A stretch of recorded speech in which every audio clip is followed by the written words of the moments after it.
Hola friends, gracias por estar en este pequeño espacio llamado Creer para Crear. Yo soy Yvette, la voz que te estará acompañando cada semana, pero en este episodio también te estará acompañando la voz de Dylan. Hola friends, I'm Dylan from Australia and I'm very excited to be here. Gracias por estar aquí, Dylan. Dylan Eastland es un actor y escritor australiano de la ciudad de Brisbane. En el 2023 participó en 7 cortometrajes y solo en este primer mes del 2024 ya está confirmado para participar en 3 más. Actualmente estudia en JMC Academy y está escribiendo su propio largometraje.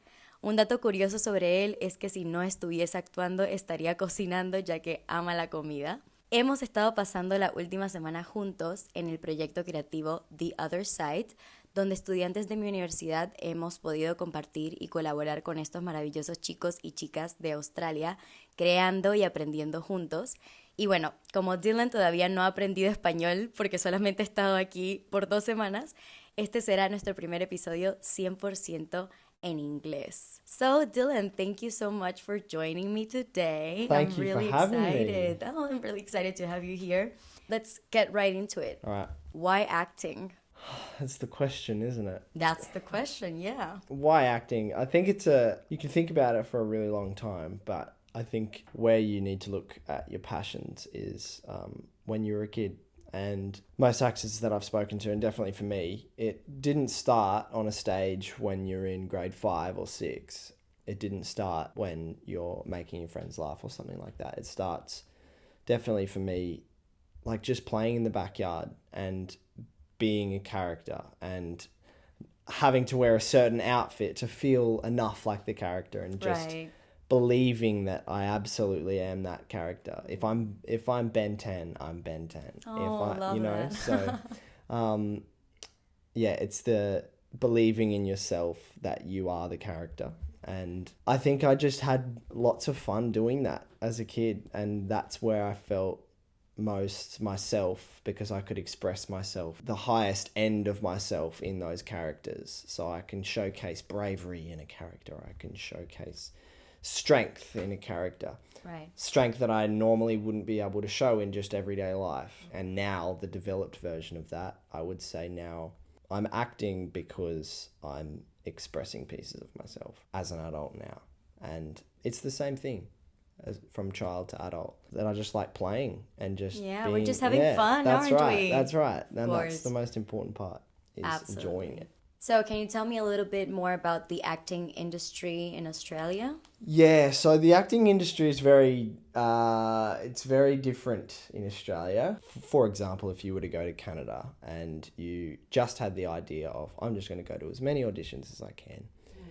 You would go to 10 auditions a week in Canada, and in Australia you would go to 2. So because things aren't getting made as much in Australia and they're low budget films, the funding has to come from a lot from the government and organisations, because we just don't have a massive societal punch of funds streaming into the film industry in Australia. So I guess what my mates and I have sort of come to the conclusion of is that making it in Australia isn't going to be the regular route of going audition after audition after audition. It's a case of breaking through. And Matt Damon talks about this when he wrote Good Will Hunting. They wanted to punch through because they knew that for every 100 auditions they get to, they'll get 1 call back and maybe might not even get it after that point. So they knew that you can't take the conventional method of going up the ranks. It's not something that you can do going up the ranks. You've got to break through it. So in the acting industry in Australia, it's much more wise to create your own things and become your own self-sufficient business in a way. So that's kind of where I'm heading to combat the fact that the Australian industry is, I wouldn't say fragile, but it's highly competitive with lots of people to fill very few spaces. Of course. That's the sort of the way that it's at now. And obviously I would like to be able to do some movies later in the future that puts Australia on the map so that Australian actors in 2050 don't have to go over to LA. They Right. don't have to go to Canada. They can stay in Australia and make blockbuster Australian films. No, that would be amazing for real. I do think it's a good thing that your government supports Yeah. these type of Yeah, things. yeah, yeah. Because, for example, in Panama, it's kind of like the same thing. There's lots of people that are willing to create, but we don't really get as much support, not from the government, not from like institutions. It's really Yeah. hard to get sponsored, to get funded. So I know there's people doing their thing. I want to do my thing as well because, you know, when you want to put yourself in the map in a country where opportunities are not that frequent, Yes. you just have to do it for yourself. And I really admire you for that. Thank because you. I can really see myself in that. And I believe that maybe all of us who create should be willing to just jump, Yes. do it. Yes, Even if exactly. we're scared, even if we are doubting ourselves, just, you know, walk hand in hand with that fear Yes. and go for it. Exactly right. Yeah, Exactly. absolutely. How do you think coming to Spain has helped you expand personally, professionally? Coming to Spain has helped me slow down. I Nice. think in the last year or so, I'm a very fast paced person, and I always think about the future, and I have these. Same, boy, same. I think everyone can agree that even if there's something that's happening in the future, you think about it and you think about it and you think about it, and you're going through all these imaginary scenarios, and then you get to the actual thing you're worried about, and all of those 10 different occasions where you spent suffering and worrying and being stressed didn't turn out like that at all. Yeah. But you've lived 10 different versions of that little I experience. can totally get And that. so it's like this counterintuitive approach that we build these big things up, and then it ends up being none of those. But Yeah. because we worried so much, we basically felt what it was like anyway. Exactly. So, If yeah. anything, like migrating here, living here on my own, has taught me how to be patient. Yeah. Because I am also a very fast-paced person. Yeah. I want things to happen now. Yeah. And if they don't happen now, I'll basically go insane. Yeah. Lots of things that have happened to me here have taught me to just accept that lots of things are way out of my control, and that even if I try to predict like how everything is going to happen, it's basically going to be the whole other thing that I would have never imagined. And Yeah. I talked about this like in my previous episode, how things, you know, sometimes just happen for a reason and there's nothing we can do about it, both good or bad. You know, you just gotta deal with it Yes. and take the most out of it. Yeah. And I hope that you've been able to get something out of Absolutely. this. It's been beautiful. It's been this like almost transcendent sort of experience where I'm really just taking a moment in my life where it's like this. I'm working hard. I've been working hard over these last 2 weeks, but also just enjoying myself and having this moment as it's like life's been put on pause. Coming up when you go over to a different country, you're leaving everything at home, leaving everything at the door, and just you've got a chance for 2 weeks to just be exactly what you want. Just having the positive outlook and just trying to be present, because I know that when I get home, I'm going to be like, I wish I had have been more present in that moment, or I wish I had have savored the moment a little bit more. But I'm not letting myself regret that this time. Obviously, there's been the creative endeavors that have come from it, but I think it's much more of a personal realization. And I've said this multiple times in every interview that I've done, but like the language barrier, I wasn't worried about it. Like I knew how to order a coffee and all that sort of stuff, because that's all I was concerned about. And please and thank you. And I realized that if you take words out of it, it's the same as Shakespeare. If you take the understanding of words out of it, you just get how people are feeling. Yeah. You don't have the words over the top of it. So I could say something really nice in an angry voice, but it's still nice, but you still get the anger, if you know what I mean. Yeah. And so hearing people in Spanish talk to each other, seeing a couple on the street and the way that they talk to each other, I don't have an idea of what they're saying, but I can kind of gauge from the way that the words are coming out of their mouth. And it's like their this body language exactly. and everything. Yeah. It's this international language of love that just goes across, and it shows that love doesn't have language bounds. Oh, that's beautiful. You know, there is no love language. You know, it's just what we are. Things like love, hate, all those passionate emotions, they are not bound to a language, and these emotions that we experience are above all that. Of course. In the end, they are universal emotions, you know? Like I always say that all other feelings and emotions do root from love and fear. All of us have been able to feel love in its purest form, in the in-betweens, in the early stages.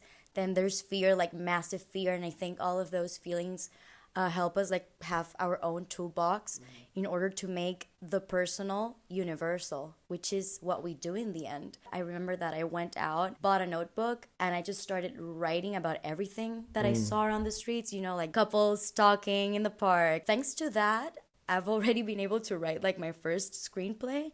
Cool. And a song. Yeah, cool. Never in my life had I written like a song. Yeah. I love to sing. I've been singing since forever. But I've always said like, you know, I'm not really good at songwriting. And right after doing that, you know, I was able to connect with some part of myself that I knew that, you know, it existed. Yeah. But I think after doing that exercise of writing, of just looking, of being present, of connecting with myself and connecting with what's around me, was that I was really able to like tap into it.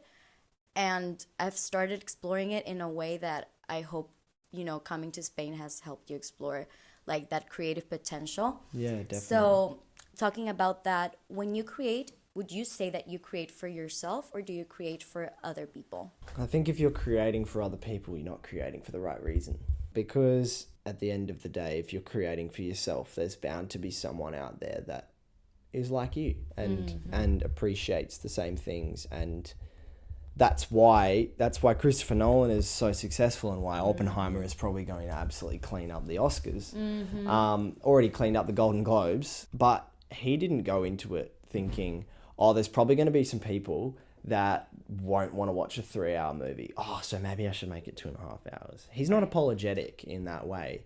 And it means that there's people that intensely hate it and there's people that intensely love it. But it makes you feel something. That's right. It's like when you're looking at art, and we've been to a few art galleries since we've been here. And I always found that there would be some artwork where I'd be looking at it, I'm like, whoa, look at that. And then someone else comes along and they're like, what am I looking at? This kind of sucks. But it's in an amazing museum, so it has to be good. It's obviously been critiqued by some person to end up in a gallery. But it's amazing how I think the best creations are the ones where people either love it or they hate it. Yeah. 'Cause it shows that there's two exact sides that you can see it in. People like Barbie, some people don't, you know, and that's what makes interest so much more engaging. That's what makes creativity so much more engaging, when there are polars, when there is an argument that we can have about it. For example, like a Marvel film, they're not made, like the director of the Marvel films isn't going, I think I would like to add in this detail. They're like, what are the fans saying on Instagram? What are the fans commenting? What do they want to see? Okay, cool, let's write that into the script. And at the end of the day, your film that you might make, I'm a very film orientated person. If you make a film and then no one sees it and you look back at it and go, you know what, even I don't like it. At least if I put it out to 1,000 people and not one of them liked it, but I can sit at home and watch my film back and be like, I like that film. That's what I care about, because I just want to be in my own head. I want to be in the same bracket as the best creators that we have, and just create for myself. Nice. I think creating for yourself is important. You can think of things to give to others and things you're going to be like, oh, you know, that might relate to that group of people. That might relate to that group of people. But your story is yours, you know. Absolutely. So. Now that you mentioned Marvel, we had this little debate the other day at the wine restaurant. Yeah. Films like those, some people would say are entertaining. Others would say, you know, it's kind of like a distraction from their everyday lives. What do you think it is? Now that you also mentioned polarities, do you think it's like one thing or the other? Do you think it's both? Do you think it's something in between? Like, why do people consume content, like in Yes. general, to entertain themselves or to distract themselves? I've had a little bit of thought about our little conversation, and we've got the binary, we've got the polars of entertainment and distraction. And I think I want to look at it as like a three-way Venn diagram instead, because you can look at it the polars, but connecting the three makes it a little bit easier to understand. So I think there's people that do it for inspiration. There's inspiration, there's entertainment, and then there's the distraction. And all of them can happen at the same time, or some of it can happen where maybe it's inspiring, but it's also entertainment. It's entertaining and inspiring. It can be all three, so... like a Marvel film, I feel like for me, I wouldn't put it in inspiring. It would sit comfortably in that sort of, I'm going to sit down, dissociate for a bit and just watch a Marvel film. Yeah, disconnect. Because you don't have to think in those movies because they're designed that way. And then for me, if you've got something like Interstellar is a perfect example of a inspiration movie. Like that is entertaining because there's cool visuals. Right. And there's amazing soundtrack and cool concepts going into space and all that sort of stuff. But at the core of it is this inspiring tale of, like I said, love before. It depends what's underneath, because you could watch Teletubbies and be like, yep, this is entertaining. I'm entertained. There's the entertainment value in the Teletubbies, and there's the distraction sort of thing in there. Would like to talk to a person that finds Teletubbies inspiring. Maybe a 5-year-old maybe, yeah, that's right. I want to be a son when I grow up. Yeah, why not? Honestly, be like Barbie. Yeah. You can be whoever you want to be, Yeah, exactly. Yeah. And so it is a case that you've got to consider those three, and I'm sure there would be people. There's always going to be something in your life, or a movie or a film or a book or a piece of art that has made you go, maybe I should change the way that I think. Maybe I should change the way that I see the world. Maybe my perspective is off. We've got to consider the third option. There is the distraction, there is the entertainment, but most importantly, there is the inspiration. And then it's this cycle as well. It works in a little cycle. So some people might write their things as a distraction. Some people, they go, my life's just going awfully. Maybe I'm going to write a script. They're inspired, they'll write a script. They're entertained. You mentioned something about movies that maybe make people change their perspectives, they inspire them. Who would you say are your biggest inspirations or role models? It's a tricky question. From an acting perspective, I would say Christian Bale.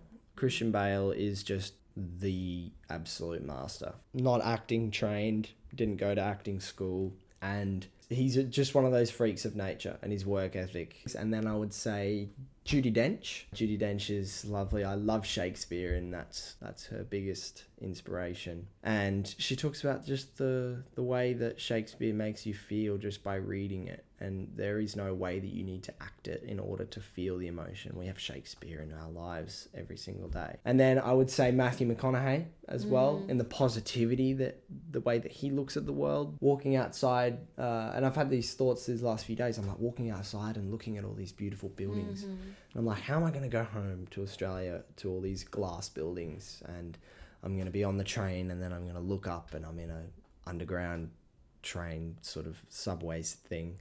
And then I'm going to look up and there's going to be these reflective surfaces.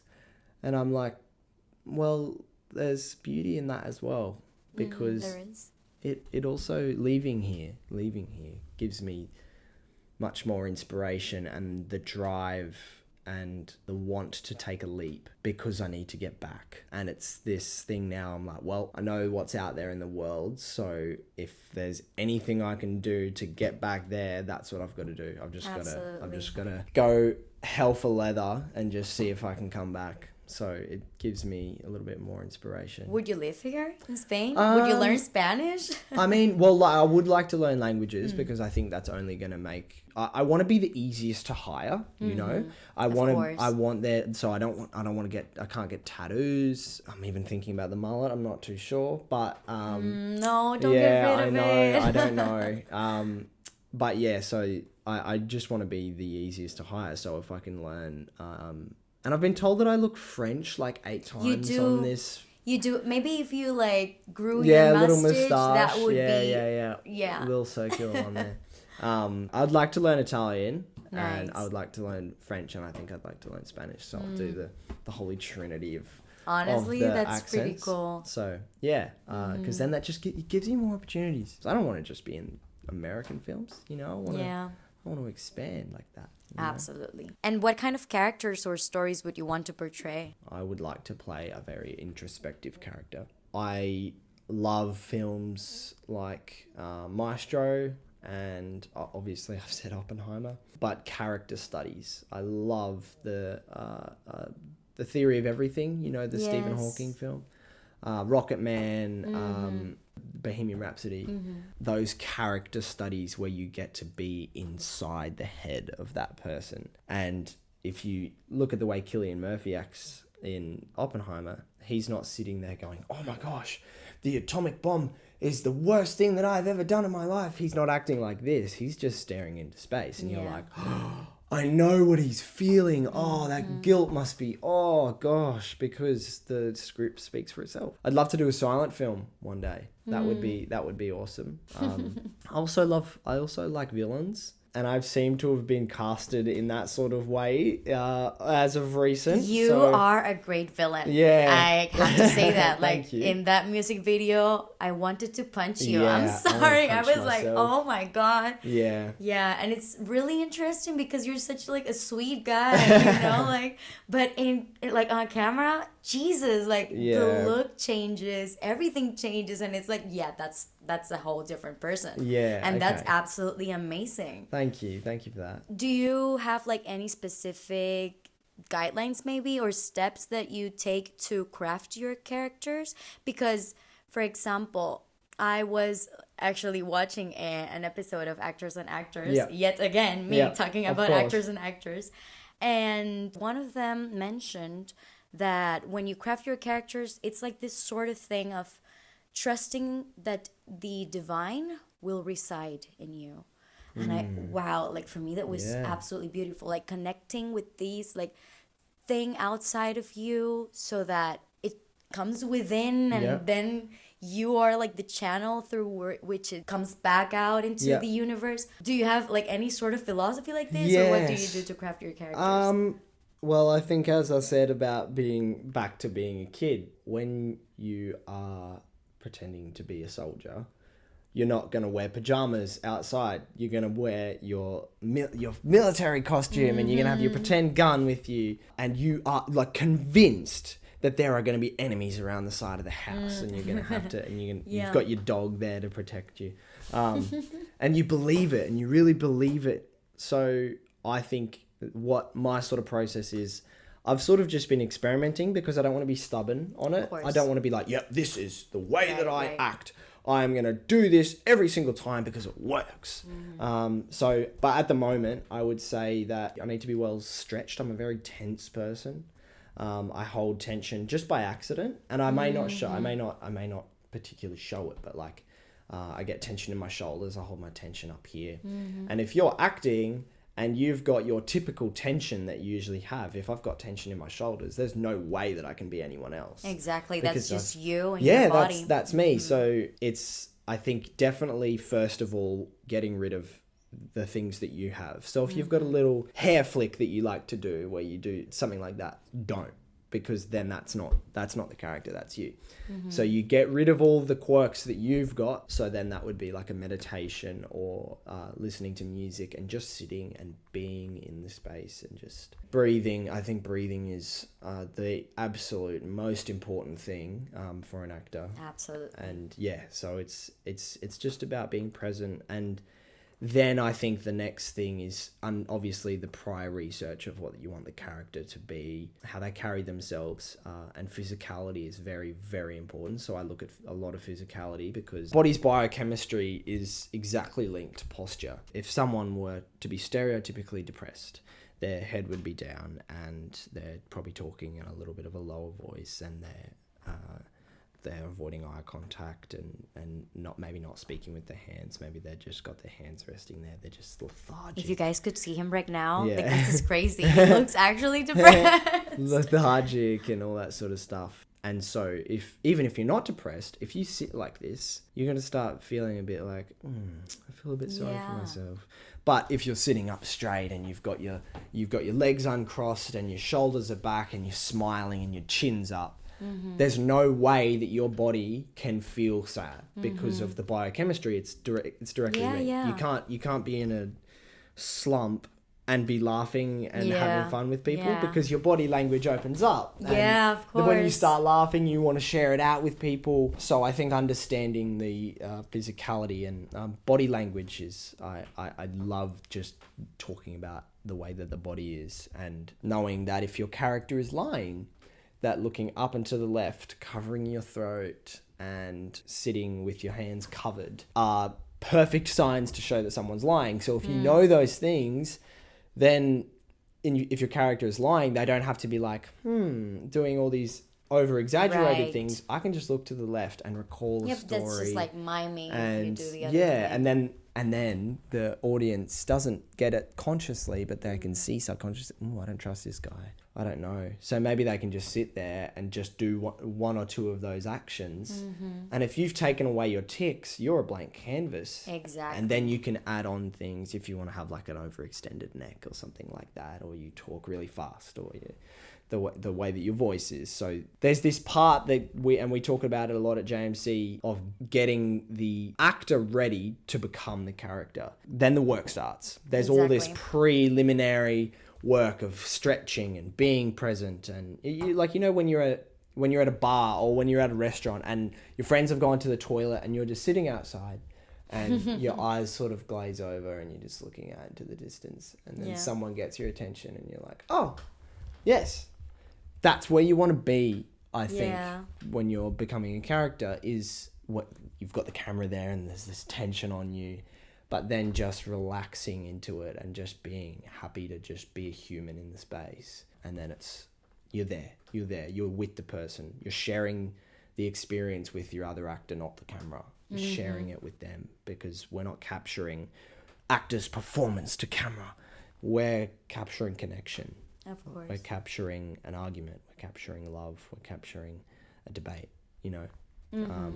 and so, my processes change, but I think presence and just being still is the best place to start anyway.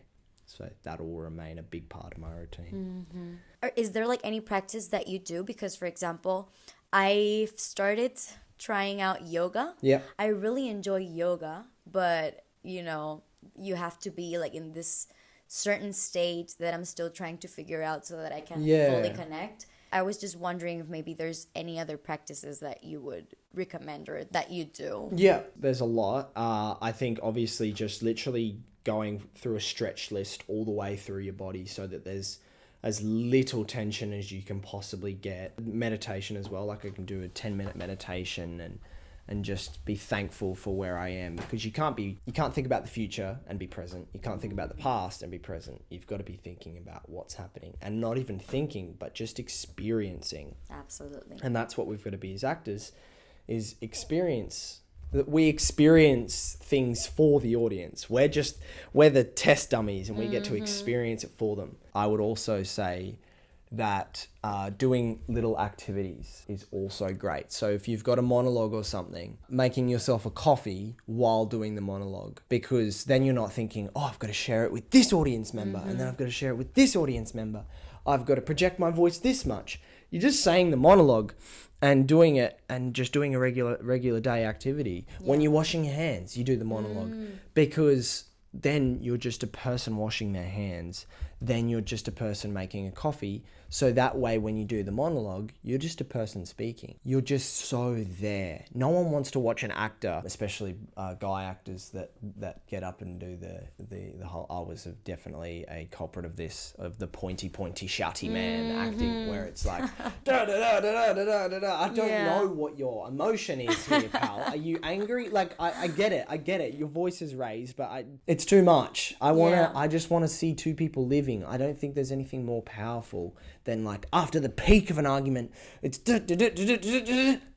and then there's this tension that hangs in the air when you're watching a play or a film.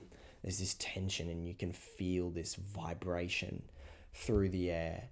You don't get that from overacting. You don't get that from because you're like, what's going to happen to these two next? Oh my gosh. And then snap. Then you're like, oh, okay, so there it is. That's what's going to happen. And that's where the presence is. Last night we went to a flamenco show, and the presence that they had, that's what made the performance so amazing, was because they weren't looking out into the audience or just drifting off and thinking about, oh, what's my next thing that I've got to do? Oh, what's my next line? They're watching and just going, they're in it. They're just so in it. So as long as I'm in it, whatever exercise that I can find to get me to be in, that's what I can gauge a good state of mind for me. In these 6 years, how has acting changed you? It's made me more sympathetic. It's made me appreciate what other people are going through a lot more. It's a good and a bad thing, is that I can't ever really get angry at people because I understand why they've done something. Yeah. Right? It's so weird. Yeah. So if someone yells at me, I can't be like, hey, come back here, I'm going to yell at you now. I'm like, maybe they're going through a bad day. Maybe something happened. Well, there would be a reason why they've just done that. Yeah. Because I know that I don't think I said anything wrong. They're just not having a good day. So I think I'm just more sympathetic because I myself have now experienced 20 more emotions than I thought I would ever experience in my lifetime. The stuff as actors that you will probably only ever experience as an actor, knowing or being in such a traumatic sort of experience of like having a child pass away in a show or a film, and bringing those emotions and imagining what that would actually feel like. I hope that I will never have to experience that in real life, and I know that it would never be anything close to the real thing, ever. But I have a bit more of an idea. Yeah, because you've tried to place yourself in those shoes. I've let myself experience what that's like. I know somewhat what it's like to be a bad person, and it's like this to be a really, really vengeful person. Yeah. And you get to be in that headspace for a bit, and then it means that when you come out of it, you can be like, okay, so this is actually me. This is how I want to respond in real life. I think it's changed me just because of the understanding of how depthed emotions are. Especially like the good versus the bad, I believe. Like we all have good and bad within ourselves, you know. And some people are scared to admit that. Yes. But it's just factual. Yeah. There's this dark side and there's this lightness inside of us. Yeah. And us actors, I guess I would say we have the privilege of playing with both parts, but always keeping in mind that we're at a constant fight. Yes. You know, of not letting the darkness take over. But when it does, like, for example, portraying a villain or like a character that's not you, it's like you get the experience and you get to understand that we do not necessarily need to deny that part of ourselves because it's there. Yeah. It's just keeping it in check. Yes. And so when you see people that just let it through always, like 24/7 people that are just pissed at the world, that are constantly angry, it's like, okay, so in their fight, this is winning. And you like can understand more or less like what's going on inside them and definitely be more empathetic and sympathetic as well. It's crazy. To go down a little rabbit hole in that sort of area you said about the good and the bad, isn't it interesting that humans are so moral? So we've got one side of the brain that's all our bad thoughts, and we've got one side of the brain that's all our good thoughts. But that's only because we all decided as a society that that's good and that's bad. So people go, oh no, that's a bad thought, that's a bad thought. No. It's just a thought. It's a thought because there is no value attached to it. It's only what value you're giving it. So whatever experiences that you have, there's nothing that can ever actually make you angry. You make it. You perceive it and go, that has made me angry. You might go on a roller coaster And then you walk off the roller coaster and you go, I didn't like that. That was kind of crap. Yeah. And that's just how you perceived it. Exactly. But then the person sitting next to you gets off and they're like, they had a blast. That was the best thing ever. So I think, it's interesting. And we could crack open 1,000 can of worms here. Absolutely. But the idea that stopping and being like, well, I know that societally that's not a good thing to do. That's incorrect. But I can't punish myself for having these thoughts because they just slip into my head. Yeah. I don't punish myself for thinking, oh, I wonder what it would be like having a picnic in the park this afternoon. The same as how I'm like, oh, I want that person to be quiet. And then I get angry because I'm like, oh, wait, no, I can't be thinking that. I can't be thinking. As long as you're not actioning it, as long as it's okay to have thoughts. It's okay to have negative and positive thoughts. Sometimes you have thoughts that don't even mean anything. You're just daydreaming. I think that's something really special about us actors, that we get to develop that sort of judgment-free outlook on life. We don't really judge. I don't think we are in a position to judge because since we have to wear so many shoes, from other people, it's like, no, I can't judge because in the end it's just pure understanding, what we carry. Yeah. So that's amazing. Can I give you a quote? Yeah, of course. So I heard it a couple of weeks ago and it stuck with me. The quote goes, "You have already achieved goals that you said would make you happy." And it's interesting if you look back and go, well, yeah, maybe I have. Getting an audition and you get the part and you're like, oh, when you've thought about it in the past, oh, when I get this audition, oh, that's going to make me feel so good. I'm going to be so happy when I get that. And you get the audition and you get the part and you do the part and you did good. And then you look back and then you're like, yeah, oh, my life's not too great. Oh, the next thing. Oh, the next thing. And so we're relying on these goals to make us... what's coming, tick, tick, tick, tick, tick, tick, tick. It's almost like we have to sit back and be like, hang on a second. Myself 5 years ago would envy everything that I have now. And keeping that perspective of looking back into the past every now and again, like you would check the rearview mirror when you're driving, you just have a quick glance to see what's there. You can't spend all your time there because then you're not focusing on the road in front. But you can look back in the rearview mirror and be like, wow, I've come a long way. So I just need to change that perspective a little bit. Absolutely. Oh, I've still got a long road ahead, but look what I've done. So I think it's important to look back. Definitely. Sometimes. Yeah. Especially in such a violent industry, everyone's just fighting against each other. You really do need to be proud of those little achievements. Absolutely. Because that's what's going to help you pull through. Yeah.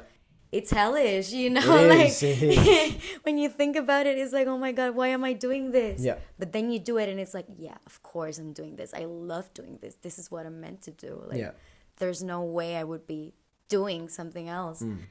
What advice would you give to aspiring actors out there in the world? Don't make excuses for yourself.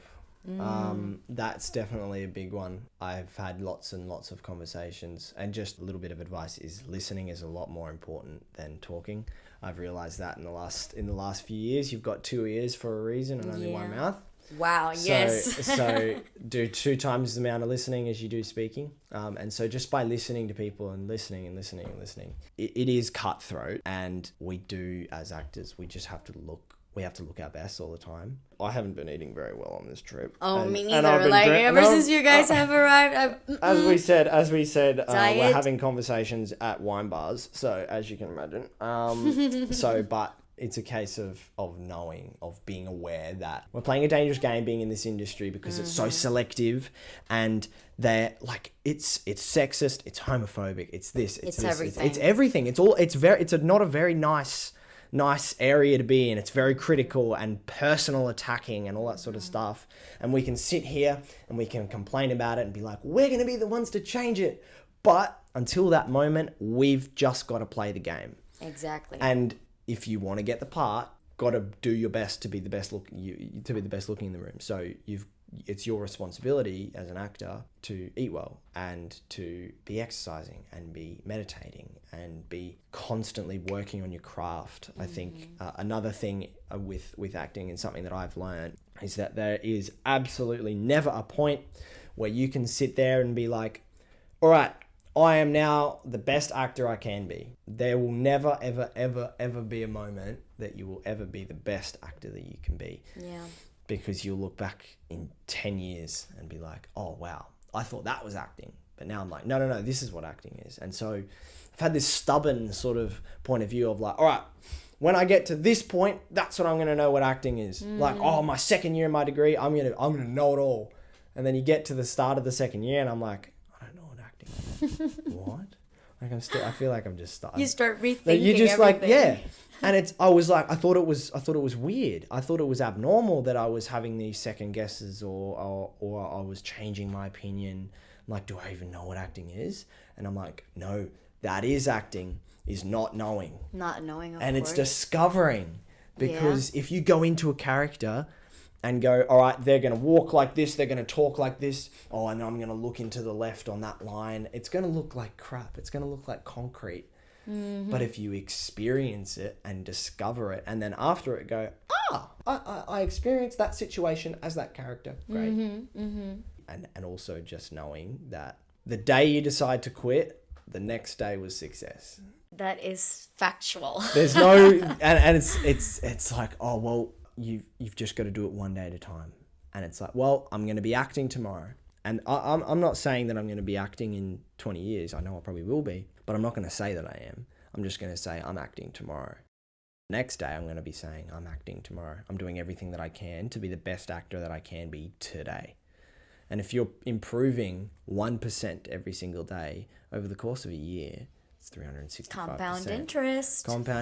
1%, better every day. Mm-hmm. And you get the people that, and I'm a victim to it as well, where you haven't been eating well, you've been drinking lots of alcohol or something like that, and you've been going out and partying, and then you go, you know what, I'm going to get my life on track, so I'm going to go for a 30-minute run every morning, I'm going to eat healthy, I'm going to drink this amount of water, I'm going to read a book, and you do all these things. And then it's this lifestyle shift that you're like, your mind just blows up and then you don't end up sticking to it. Mm-hmm. Rather than going, you know what, on the weekend, I'm going to let myself have a drink. I'm going to have a drink with my friends. Mm-hmm. But on Mondays, I'm going to go on a run. And then the next week you can be like, I'm going to go on a run on Monday and Tuesday. And then you start slow and then build and build and build. Indeed. Because the pursuit in life is just to be the best version of yourself. And I think the beauty of it is we'll never probably ever get there. Thank you for being in this podcast. I don't know how many times I've repeated that. Yeah. So it's this understanding that we're never going to be what we think that we're going to be. And it's a case of you're only ever going to be who you are now. That's the only person you're ever going to be. Mm-hmm. And who you are behind closed doors is who you really are. Mm-hmm. And knowing that. Long-winded answer, but... hope some people can take something from that. I hope so too, because like I told you, this podcast is very creator oriented. Like in the end, like it's called Believe to Create. Mm-hmm. But in general, I think like along the lines of what you said, that we're all just trying to create the best version of ourselves every single day. People can really take a lot from everything that we've talked about. Yeah. So I really just help them, in their daily lives. Like my parents are listening to this probably. Yeah. Hi, Mom and Dad. I hope that, people understand that what we do is important, first of all. Absolutely. That it's important that they value it, and that, of course, they can just take a little bit from everything into their own lives and just keep believing in themselves to be better and create the life of their dreams. Yeah. Definitely. Well, Dylan, thank you very much for being here with me today. Thank you for having me. I loved the conversation, for real. And I hope to have you back soon. Yes, Who we'll knows? We'll see. Hopefully in the next few years I can come back over to Madrid. That'll be Hopefully, good. Yeah. And maybe we can do something together, because I loved watching your work. Thank you so much. Muchísimas gracias a todos, todas, todes por estar aquí. Espero les haya gustado mucho esta conversación que hemos tenido aquí con Dylan. Y bueno, espero sigan acompañándome la próxima semana. Si les gustó el episodio, recuerden darle like si me escuchan desde YouTube o dejar un rating si me escuchan desde Spotify, responder a la pregunta que les dejo en cada episodio, interactuar. Y bueno, hasta la próxima semana. Bye, bye. Goodbye.